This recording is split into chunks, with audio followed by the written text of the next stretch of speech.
ہندوستان کی تاریخ نہیں پڑھی؟ ایک دن اورنگزیب عالمگیر کے دونوں بیٹے اعظم اور معظم دونوں حافظ قرآن ہو گئے. تو اورنگزیب نے اپنے بیٹوں کو کہا جاؤ دادا کو سلام کرو. یہ اورنگزیب بھی بیچارے بڑے مظلوم ہیں. جس بیٹے کا اتنا ادب و باپ کے حوالے سے کہ بیٹے حافظ قرآن بنتے ہیں اور باپ کو سلام کرنے آتے تو کہتے پہلے مجھے نہیں اپنے دادا کو کرو. جو اتنا ادب کرتا تھا اپنے باپ کا اسی پر الزام رکھ دیا تاریخ نے. اس نے تو اپنے باپ کو قید کر دیا تھا, قتل کر دیا تھا. واہ صاحب, کیا دن دکھایا اچھے لوگوں کو, بدنام ہی کیا. جھوٹ ہے, مکر ہے, فریب ہے, مکاری ہے. اورنگزیب کا ایک ہی قصور ہے کہ وہ دیندار تھا اسی لیے بدنام کیا, ورنہ اکبر کو اکبر اعظم کہتے ہیں, اکبر دی گریٹ کہتے ہیں. یہ اکبر اعظم کیسے ہو گیا, دی گریٹ کیسے ہو گیا؟ کیونکہ وہ ملحد تھا, دین کو نقصان پہنچانے والا تھا. لوگوں کی فکر ہے جو بھی دین کو فائدہ پہنچائے اس کو ڈیمیج کرو, اور جو دین کو نقصان پہنچائے اس کو اٹھاؤ اوپر, عزت دو. لیکن تاریخ پر کالک پوت سکتے ہو, تاریخ کو مٹا نہیں سکتے. مشک پہ پیرا بٹھا سکتے ہو, مشک کی خوشبو پہ پیرا نہیں بٹھا سکتے. پھول کو قید کر سکتے ہو, پھول کی خوشبو کو قید نہیں کر سکتے. واقعی وہ اورنگزیب تھا جو اپنے ماں باپ کا بڑا فرما بردار وفادار تھا.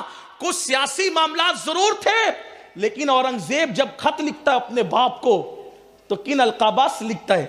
اپنے والد شاہ جہاں کو اورنگزیب نے جتنے بھی خطوط لکھے اس میں کا ایک قبلہ عالم, جہاں پناہ, ذل الہی, اعلیٰ حضرت, اس طرح کے القابات اپنے باپ کو لکھتے ہو, اور اسی کو کہا جاتا ہے کہ قید کر دیا تھا, قتل کا. جھوٹ ہے. بڑھاپے میں شاہ جہاں کا ذہن دارا اور مراد مل کر کے کچھ خراب کرتے تھے, بالخصوص دارا, اور اس سے ہندوستان کی حکومت ٹکڑے ٹکڑے ہو رہی تھی. تو اس سے پہلے کہ حکومت دارا کے ہاتھ میں نادانی سے دے دی جاتی, اورنگزیب نے ہندوستان کو ٹکڑے ہونے سے بچانے کے لیے, اکھنڈ بھارت کی مریادہ کو رکھنے کے لیے حکومت اپنے ہاتھ میں لے لی. بس اتنا ہی کیا, اور کیا کیا؟ اگر کوئی شمع لے کر چل رہا ہو اس کے قدم ڈگمگا جائیں تو اس کے ہاتھ سے اگر شمع لے لینا یہ قصور ہے تو پھر کیا گر کر کے بجھنے دی جائے شمع کو؟ ہاتھ میں لینے والے کا قصور کیا؟ اس نے تو ڈگمگاتے ہوئے مشعل بردار سے مشعل سنبھال لی اور بجھنے سے بچا لیا, اور اسی پہ الزام ہے باپ کے قتل کا.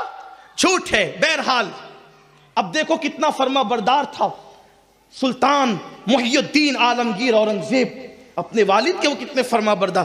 کہا کہ جاؤ بیٹے دادا کو سلام. بچہ ہے, دادا جان سلام علیکم. بیٹے آج عید ہے؟ نہیں دادا, آج ہم نے قرآن حفظ کر لیا ہے.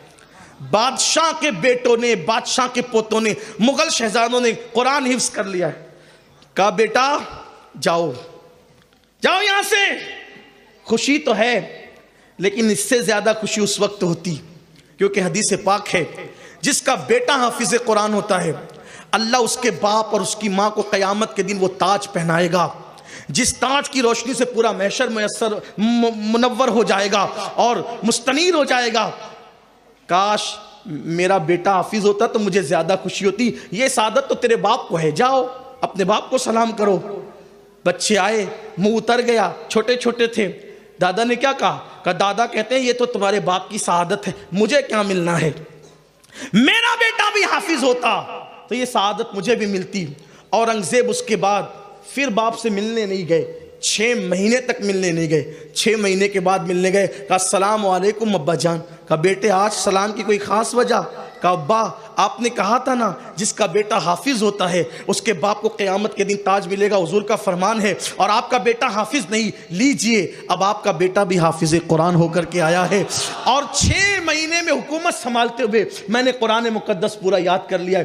جب حکومت سنبھال کر پورا قرآن یاد کیا جا سکتا ہے تو بزنس سنبھال کر کے کیوں یاد نہیں؟ میں تو حفظ کی بات ہی نہیں کر رہا ہوں, میں تو دیکھ کے پڑھنے کی بات کر رہا ہوں. صحیح قرآن پڑھ لو اور سن لو.